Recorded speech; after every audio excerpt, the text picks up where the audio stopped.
Muchas gracias, Juan, por la gentileza que tiene siempre y pero efectivamente que yo ya soy un viejo presentador de esta casa. Yo creo que a este paso vais a acabar metiéndome en nómina. Ponéis ahí dentro del piano y por las tardes a las 8 abrís, salgo yo y digo, como se decía en la radio, un currús. Así que vamos a ver el currús de hoy. El currús de hoy es a propósito de Rossini y su relación con España, porque claro, estamos ante una ocasión verdaderamente excepcional. No ya por la categoría artística del disco, que eso lo van ustedes a comprobar en cuanto lo oigan en su casa y a los dos intérpretes aquí dentro de un momento, sino sobre todo, aún más que eso, porque es que yo sepa la primera grabación en que se recoge absolutamente toda la música relacionada con España, bueno, mejor dicho, todas las canciones relacionadas con España compuestas por Rossini. Y esto, claro, es importantísimo porque alguna de ellas es un inédito absoluto y otras pues no se han grabado nunca. El caso del Zorcico yo creo que es la primera vez que aparece. No, se ha grabado dos veces, apenas. Sí. Pero seguro que no suena Zorcico ni nada. Claro, porque eso tiene su punto, ¿eh? Sí. Eso tiene su punto porque el compás del Zorcico es una cosa muy particular. Rossini no lo recoge tal como es, pero hace una cosa que se parece mucho y verdaderamente tiene muchísimo mérito en aquella época, ¿no?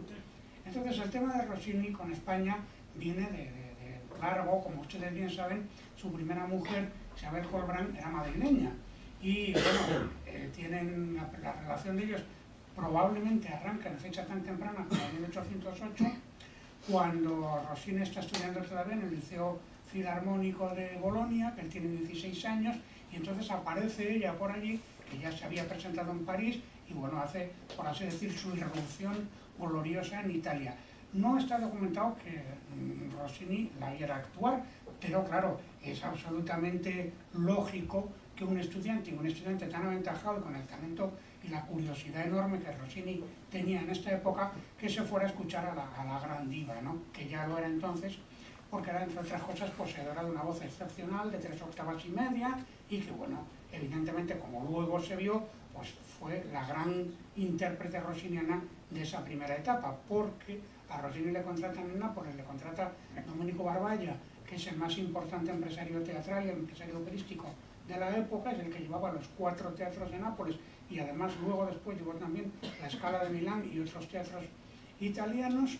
Y ahora mismo, pues yo vengo de aquí del Real de hacer la presentación de Roberto de Veré, y Roberto de Veré es una obra que se le debe también al empeño de Domenico Barbaglia, porque es el que le encarga esa y otras, ¿no?, obras, precisamente a Donizetti, que es el que vino a sustituir, por así decir, a Rossini en el trabajo de componer óperas a destajo para los teatros napolitanos en los primeros años del siglo XIX. Efectivamente, vengo de Roberto de Veré y claro, lo primero que he comentado es que el personaje de Isabel II tiene una gran historia como personaje de ficción en la literatura, en el cine, pero por supuesto en la ópera. Y precisamente es que la primera ópera en que aparece Isabel I, o sea, la Reina Virgen, la que se conoce popularmente como la Reina Virgen, la hija de Enrique VIII, la última de los Tudor, etc., pues la primera ópera en la que aparece como personaje ficcional es precisamente de Rossini, que es Elisabetta, Regina de Inglaterra, que precisamente está escrita para Isabel Colbrán, pero de María Malibran el posterior, pero bueno. Y efectivamente fue pues la gran intérprete, escribió para ella una decena de obras trágicas, es la gran intérprete suya. Luego se casarían en el año 22, cuando ya ella iniciaba claramente su declive vocal, pero lo importante es que en Nápoles en este momento había bastantes intérpretes españoles y españoles de categoría, porque Barbaglia era un gran empresario y sabía muy bien, era un poco pues como el que llevó a Stravinsky a Mogilev, ¿no? Como el que llevó los balas rusas a París a comienzos del siglo. Pues era un poco una cosa parecida, tenía un talento para encontrar dónde estaba el talento extraordinario. Y entonces había intérpretes españoles muy destacados en Nápoles, aparte de la Colbrán, pues estaba, por ejemplo, Lorenza Correa, que es para la que escribe Rossini el personaje de Zenobia en Aureliano en Palmira, y luego está también pues un tenor famosísimo que es Manuel García. Manuel García, pues para él escribe luego, que esa obra es para Roma, que es el Barbero de Sevilla, y bueno, él llevaría luego en triunfo el personaje de Almaviva pues por toda Europa y por América, porque él, junto con Lorenzo da Ponte, con el antiguo libretista de Mozart, serían los que fundarían el Teatro Italiano de Nueva York, nada menos, ¿no?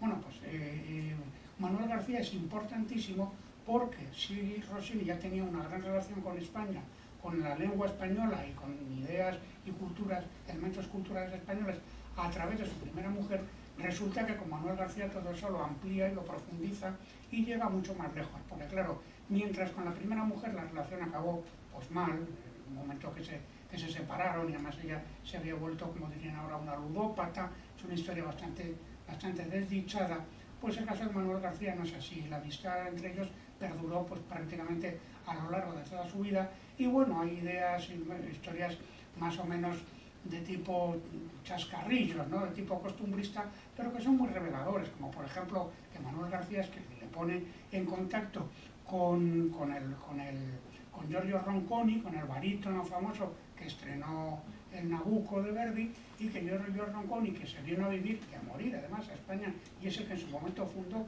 el Conservatorio de Granada, pues es el que le surtía a Rossini de los jamones de jabugo que los traía, pero esto es verdad, ¿no? Porque Rossini, en cuanto probó el jamón de jabugo, ya no quería otra cosa.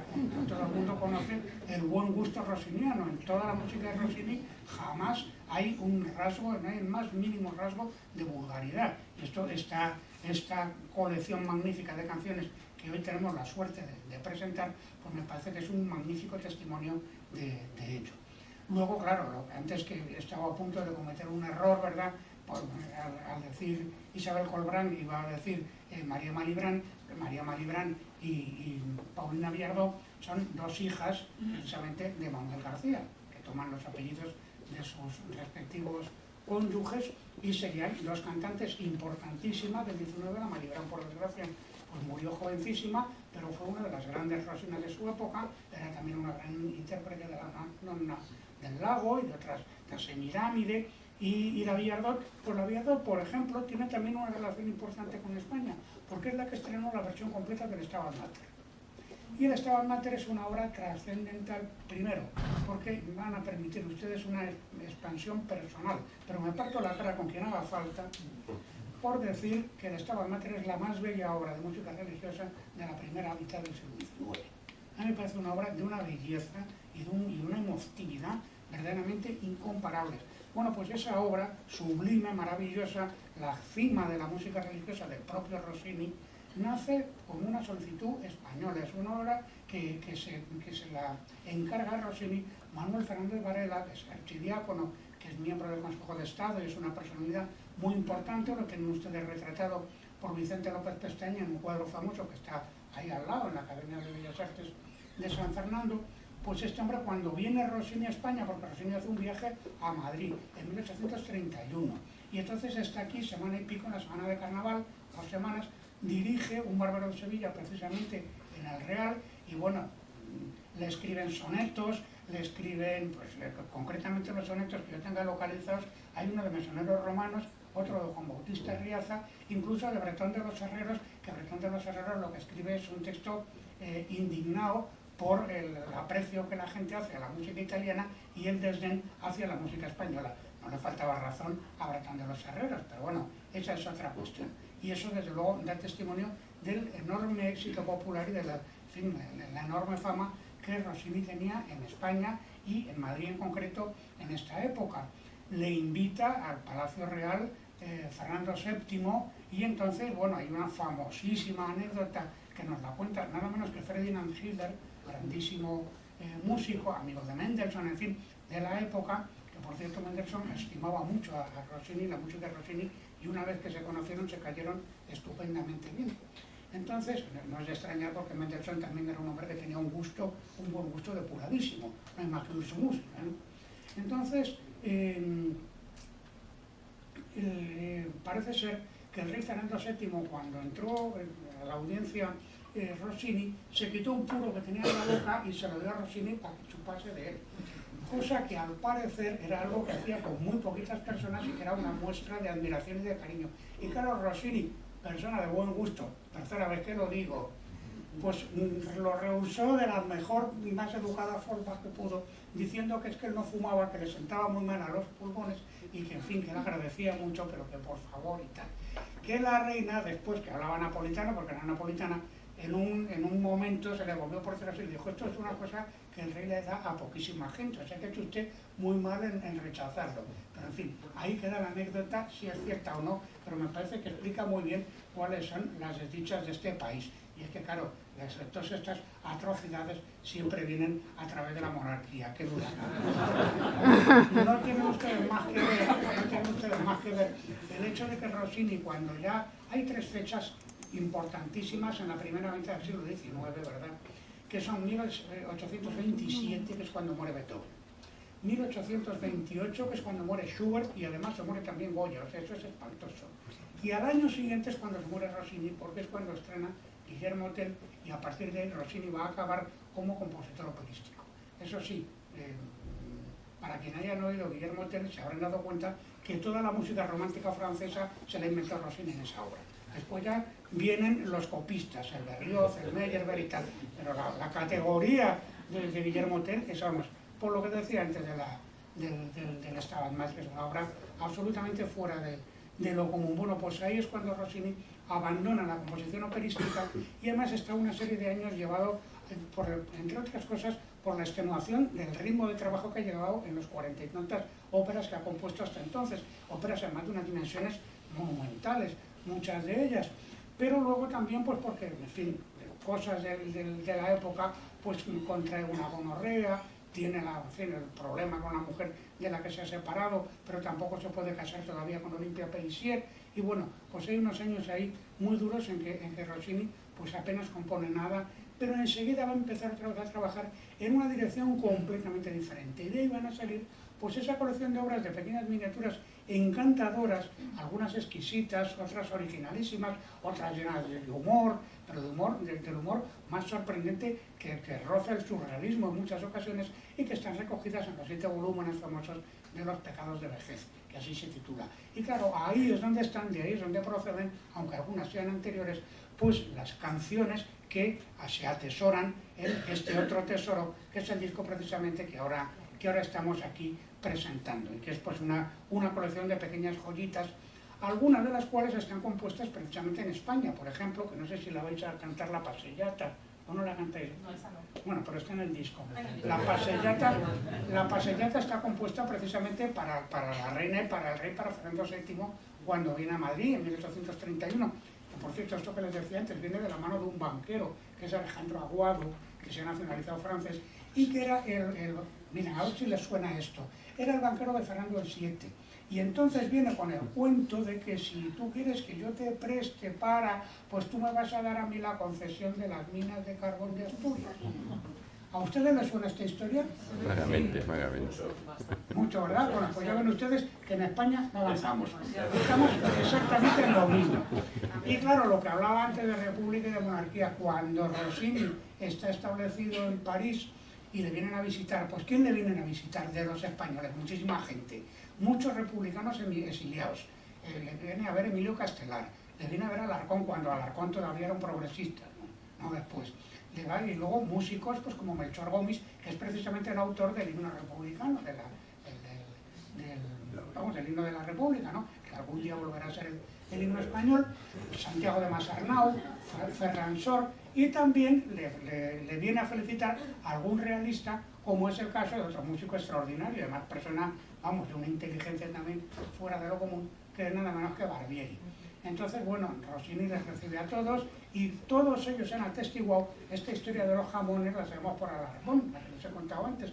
Todos ellos atestiguan que Rossini hablaba español estupendamente, y que conocía el español, y que conocía la música española, bueno, como se podía conocer la música popular en aquella época, que era a través de cancioneros o cosas similares. Es decir, la etnomusicología, eso no existe aún, eso falta un siglo para que lo invente Belabarto, Zoltán Kodály, etc. Pero bueno, había un gran interés por las manifestaciones populares, y claro, Rossini conoce la música española y, bueno, podríamos decir ciertos aires, ciertos palos, por emplear un término muy castizo, ¿verdad?, de la música española, los conoce precisamente a través de Manuel García. Y además hay un testimonio personal de Rossini que lo dice que cuando García tocaba la guitarra, ya saben ustedes toda la historia del estreno del Barbero, etcétera, tocaba la guitarra también, pues que se acompañaba cantando con la guitarra y cantaba, pues claro, cantaba canciones españolas o imitaciones de canciones españolas de su propio número. Pero en todo caso, bueno, era muy popular esta música en las reuniones, sobre todo de los exiliados españoles en París, que había muchos, como siempre, porque es un sitio tradicional, ¿no? Donde van siempre la gente progresista, etcétera, al final acaban en París. Pues esta es un ejemplo parecido. Y entonces, a través de Manuel García, Rossini declara que él ha conocido la música española y que le gusta mucho, y que cada vez dice que Manuel García tocaba las cuerdas de la guitarra como si tocaba las cuerdas de su propio corazón. Es muy bonito, muy bello el testimonio, y bueno, pues en todo caso nos da noción, nos da idea de cuál era el pensamiento que Rossini tenía acerca de esta música. El tema del Stabat Mater lo he citado antes porque de una manera puramente testimonial, pero aparece también en el disco. Hay un fragmentito del Stabat Mater. Ya saben ustedes que la obra, lo que he dicho antes, es un encargo para España y se estrena de la manera que se estrenó aquí en una iglesia que había en donde ahora está lo que era el Bazar de la Unión. ¿Se acuerdan ustedes ahí en la Puerta del Sol, en la esquina con la calle del Correo? Pues ahí había una iglesia, y en esa iglesia es donde se estrena en el Viernes Santo de 1832. Pero no se estrena completo, porque Rossini, en la situación esa a la que me he referido antes, de depresión y demás, no compone más que la mitad de los números. Y entonces los otros números que faltan se los escribe Giovanni Tadolini, que es un amigo suyo que está trabajando en París y que es en ese momento el director del Teatro Italiano de París, que por otro lado el director artístico era Rossini desde hacía mucho tiempo. Tadolini completa la obra y se estrena así en Madrid.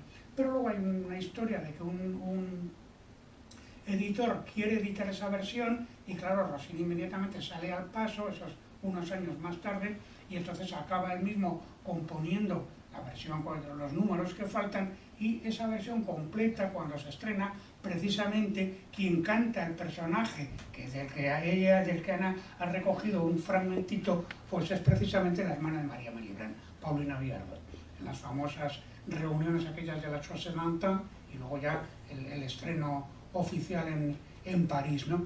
Entonces, bueno, pues es una obra, el estreno final es del año 42, pero es una obra importantísima porque sin el empuje de Manuel Fernández Varela, pues la obra probablemente no se hubiera escrito, porque Rossini es sabido que tenía gran admiración por el Stabat Mater de Pergolesi, y con razón, porque es una obra maestra indiscutible, y decía que nunca se iba a atrever a ponerle música al texto de Jacopone de Todi, y es precisamente el impulso de un español en ese momento quien hace nacer esa obra magistral. Entonces, bueno, aquí he recogidas pues todas las canciones de ámbito español o de imitaciones de músicas españolas de Rossini, que presentan todas una cualidad característica, y es que la gran mayoría de ellas, no todas, pero la gran mayoría de ellas están en compases ternarios o de su división ternaria, porque el compás ternario es muy abundante en el folclore español.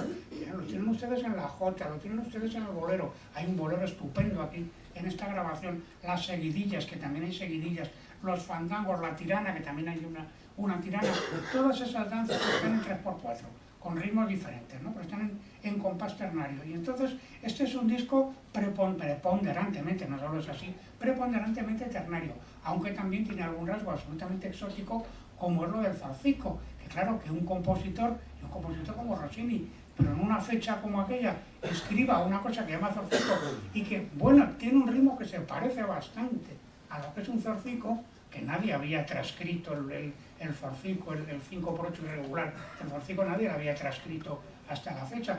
Pues es un detalle verdaderamente importantísimo, y que por parte de Rossini, pues creo que da muestra de su interés, de su curiosidad y sobre todo de su amor pues por ese producto, por ese trabajo del que nosotros tenemos hoy aquí, por la fortuna de encontrar, de presentar y por supuesto de disfrutar, siquiera sea de una manera bueno, testimonial.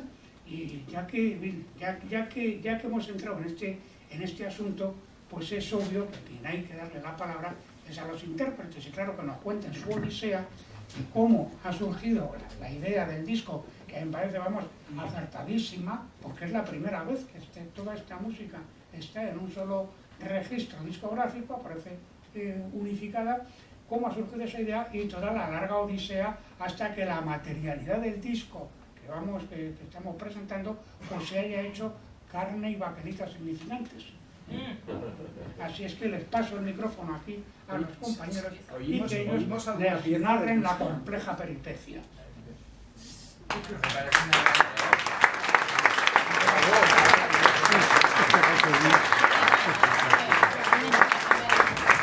Vamos a poner la primera pieza del disco, que se llama A Granada, que se distingue en que no es en ternario, ¿no, verdad? Es ternario. Es en castellano y fue dedicada a Isabel II, con letra de Don Ventura de la Vega.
Tiene influencia de la mazurca. Sí, es una mezcla entre el fandango mazurca. Con la acentuación irregular en la segunda, sí. La segunda parte y luego y los mordentes. Claro. Sí, sí, sí. Bueno, cuéntanos lo del piano. Sí. Porque eso, claro, ya habrán ustedes oído que es un piano de época. Es que no es cualquier piano, es un Broadwood. Eso. ¿No? Eso es un Broadwood & Sons, que era una de las marcas favoritas de Rossini. Es un piano que se puede fechar en torno a 1880 y tiene una afinación en torno a 428, 429, es decir, casi medio tono bajo de la afinación a la que estamos acostumbrados. Entonces, la sonoridad, como habéis podido apreciar, es muy distinta, el ataque es muy diferente y también contextualiza esta música de otra manera, ¿no? Al no tener una afinación tan tirante, el medio tono para un cantante en una tesitura y una escritura tan virtuosa hace que se entienda el lenguaje de otra manera, ¿no? Más cómodo, mucho más cómodo. Yo no sé, la experiencia para un pianista tocar esta música en un piano que seguramente conoció Rossini, que era uno de sus marcas favoritas, seguramente por este brillo, por esta sonoridad poderosa, pues hace entender el lenguaje de otra manera. Yo no sé para un cantante qué supone cantar sobre esta base sonora. También me parece, si no me equivoco, que no hay ninguna grabación de Rossini en Broadwood. Sí, eso está atestigado el musicólogo Reto Müller del Deutsche Rossini Gesellschaft, que me ayudó a reunir este repertorio precisamente. Estaba contentísimo porque efectivamente no hay registro de las canciones de este repertorio con un Broadwood. Así que es una cosa de primicia, es una de las cosas que hace el disco especial. Claro, más especial. Más especial. ¿Cómo te sientes tú? Bueno, sí. Cantar sobre esa sonoridad. Es como más redondo, más cálido. Es más cómodo.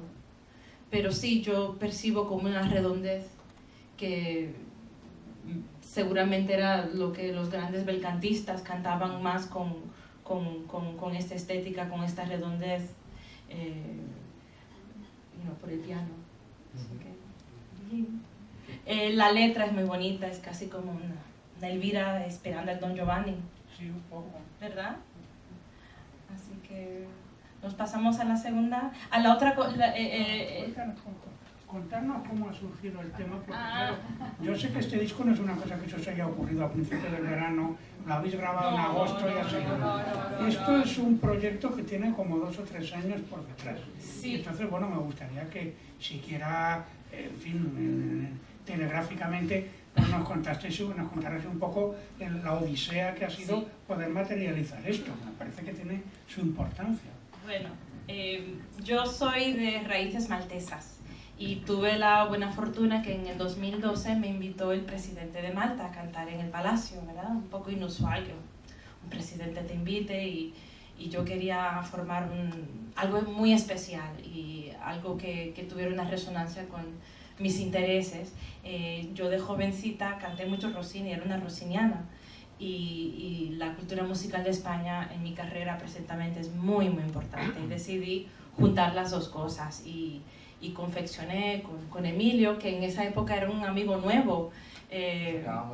Acabamos de conocer y confeccionamos este proyecto en el internet, nosotros, tú y yo, sobre el correo electrónico, un programa que reseñalara lo que yo conocía en ese momento, porque yo no había hecho el estudio que después se hizo, y era distinto del disco. Entonces se llamaba Rossini y España. Exactamente. Había algunas de las piezas que tenemos en el disco, de hecho A Granada era una de las primeras canciones que Ana y yo trabajamos y con las que nos conocimos. Pero había también otras, había una habanera de Pauline Viardot, en fin, era un poco más un souvenir, era un formato más pequeño, era un poquito el germen de lo que se ha desarrollado después como España a Rossini con este título tan gastronómico. Entonces el musicólogo Reto Müller, como ya yo he mencionado, me ayudó con el repertorio, inclusive encontrar cosas que no estaban editadas. El Sorsico, por ejemplo, no es una cosa que esté editada, tampoco el bolero de 1952, el grande, que nos lo prestó Philip Gossett. Philip Gossett me lo mandó y lo pudimos incluir. La otra cosa que es súper especial del disco es el cuarteto que Rossini compuso para el hijo de su amigo Alejandro Aguado. Para el bautismo se compuso una cantata que no se conocía. La cantata fue grabada hace unos pocos años por un coro, pero el disco tiene esta versión de esta cantata en versión de camerística para 4 voces y piano, y cuarteto vocal Cavatina muy amablemente quisieron participar en este proyecto que completa el disco con esta cantata, y ellos están aquí. Sí, así que el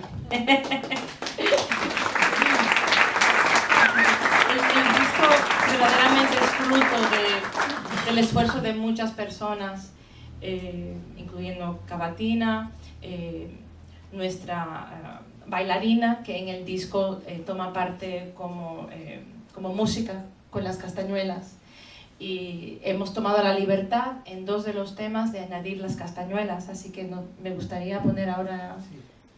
De hecho, hemos querido recrear un poco, ya que muchas de las piezas vienen de ritmos del folclore que están muy relacionados con la escuela bolera.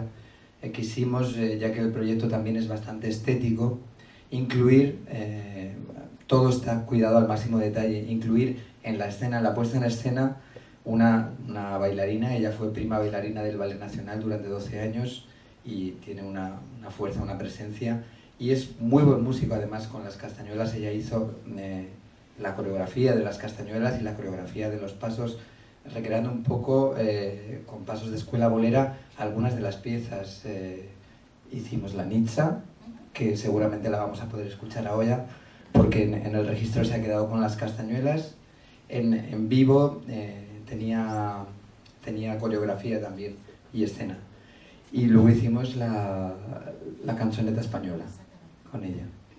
Ella no ha podido acompañarnos hoy, pero la tenemos en alma. ¿Podemos escucharlo? Sí. Nitsa.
tuvimos también el placer de hacer la versión de España de Rossini en el escenario, en el Festival de Segovia, con Cristina con nosotros, con vestuario.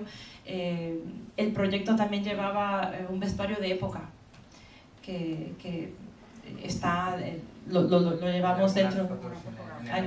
Hay fotos en el libreto, y esa es la otra cosa que distingue el proyecto de una manera muy bonita. Las fotos también. El producto es todo made in Spain, ¿verdad? Yo no soy made in Spain, yo soy americana de Estados Unidos, pero todos los que son parte del proyecto es made in Spain.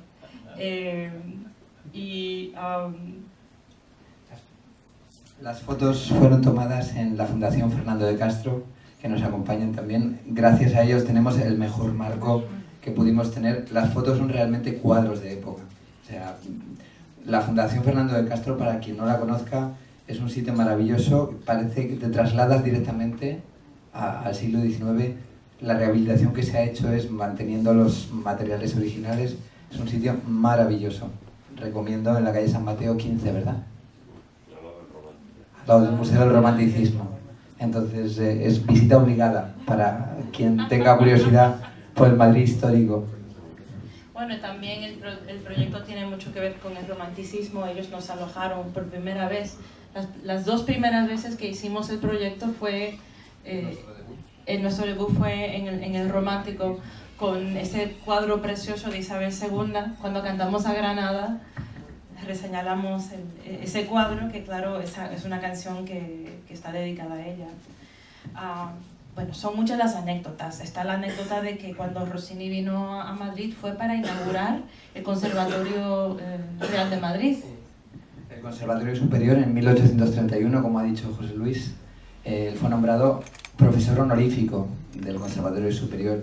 Yo tengo la suerte de impartir docencia, música de cámara en esa casa, y el piano, el Broadwood, se encuentra en la colección de museos, la colección de instrumentos históricos del Conservatorio Superior. Otra visita obligada para los amantes de las joyas. Se encuentra al lado del Boissier, el Stradivarius de Sarasate. Tenemos a su cuidadora, a Eva Jiménez, aquí, que nos acompaña también, a la que hay que dar las gracias. El piano descansa allí. Hemos hablado antes del Festival de Segovia. También nos acompaña Teresa Tardío, su directora, luchadora para que ese festival siga teniendo la calidad durante tantísimos años, y que nos acogió, nos hizo sentirnos en casa el año pasado.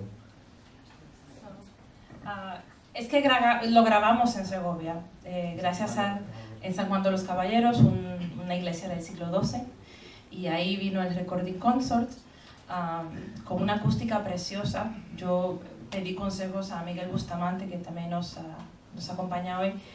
Le pedí cuál es la acústica más exquisita de España, y esa fue la recomendación. Entonces, el ingeniero de Recording Consort, Gerardo Tornero, que también está aquí, atestiguó que era una acústica fantástica para ese instrumento y para este repertorio, para ese instante.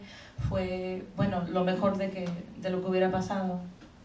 Sí, realmente el piano tiene una dimensión maravillosa. El sonido del piano en aquella acústica era una sensación fantástica.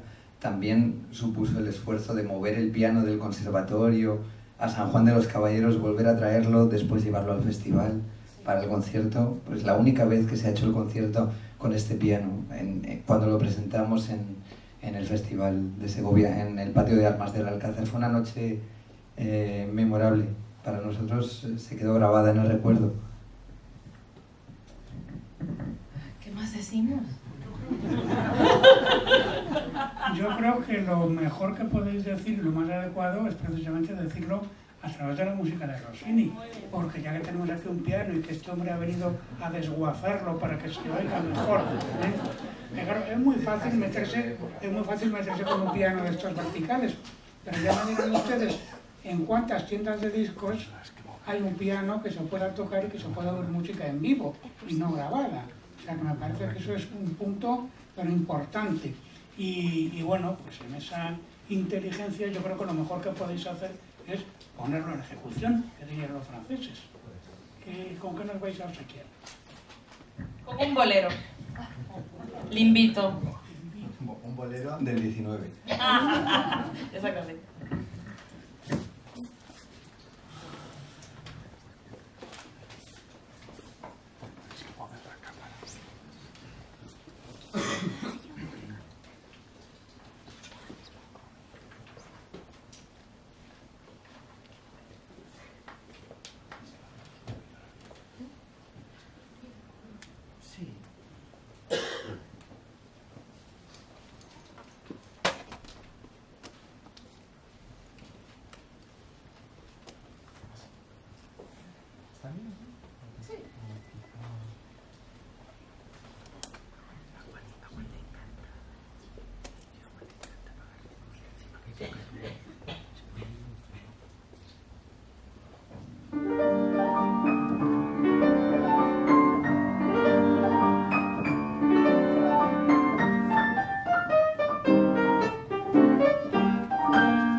Beltà Crudele o Amori Scendete. Esta pieza formaba parte de la colección de los duques de Alba. Fue dedicada a la duquesa de Alba Iberwick, que era la duquesa de Alba en esa época, en 1831.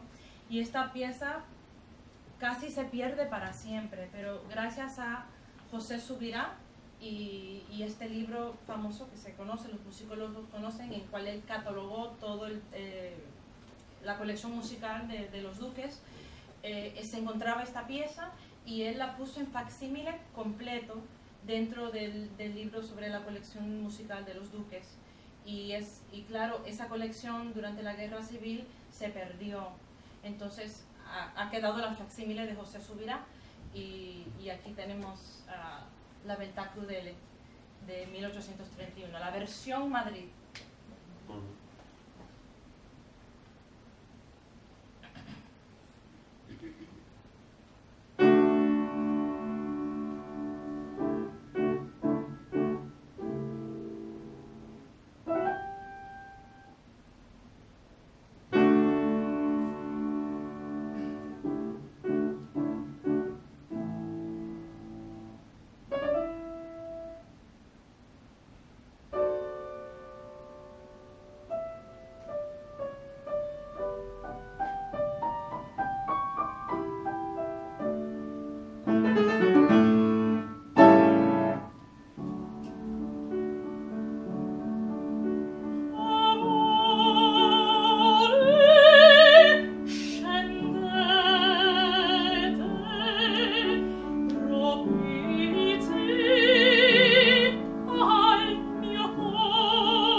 Prego.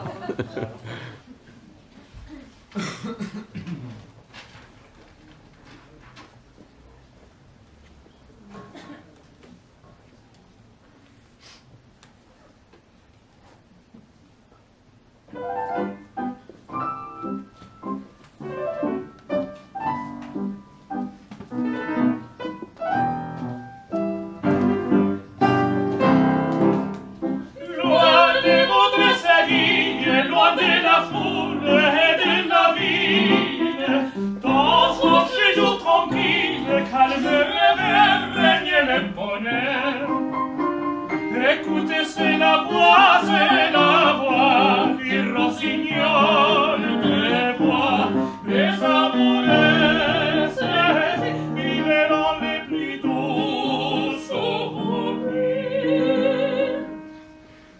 Les tendres échos des vagues, venivent nos chansons, l'amour et la fiction. Je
c'est vous que j'aimerais, pris des succès de plaisir, je n'ai qu'en vue qu'un désir, esclaverai d'amour fait, soyez pour moi l'univers, esclaverai d'amour fait, soyez pour moi l'univers, mon âme avoue des jours si doux, luiront pour nous.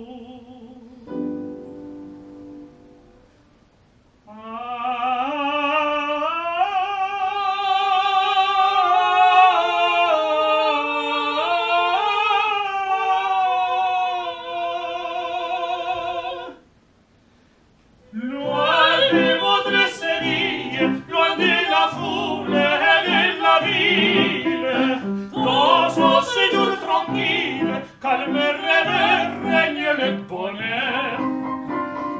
Écoutez, c'est la voix du rossignol des bois, les amoureux sévit, ils rend les plis doux soupirs.